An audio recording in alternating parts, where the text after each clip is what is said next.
incorrect dating on expenses that are then matched to entries in the bank feed can cause issues with the Reconciling in QuickBooks.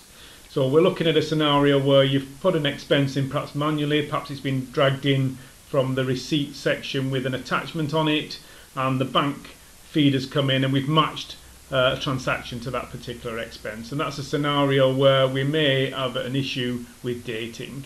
So if I go to the little gear here and to reconcile, we can see that this could be identified at the point of reconciling. So I'm just going to resume a reconcile that I started earlier, and you can see in this reconcile we've got a difference here of £10. So everything's been posted through. We expected it to be reconciled, but it came up with a difference. But QuickBooks gives us messages here, so we shouldn't ignore these messages. And one of the messages that it's giving us is in connection with transactions that it's hidden away because of dating issues. So date filters in here.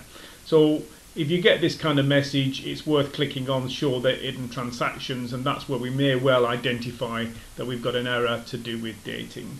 So I'm going to click on that particular entry, and then if you'll see here that it's automatically said, oh, now you're reconciled, which is a little bit strange when we were £10 out only a second ago. But if we go down the list of transactions, we can see towards the bottom here we've got two date fields. We've got a date field here, which is a date that the transaction has got on it, so that's the date the entry was showing, and we've got a date of clearance, which is the date it came through the bank.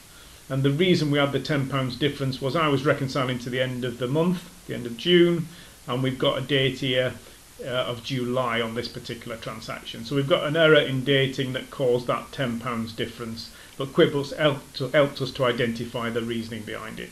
If I click on that transaction, I can go into the edit button there and we'll see the transaction itself, dated the 1st here, but if we go to the blue marker, we'll be able to see that actually the true date that it came through the bank account there was the 13th. So it's been incorrectly dated as an expense. And if we want it to be in the right period, we would really need to correct this date here on the payment side. So this date really needs to reflect the date that's showing here, 13th of June on this immediate payment coming out. 13th of June is the date that it came out of the bank. That's the date of the expense showing on there.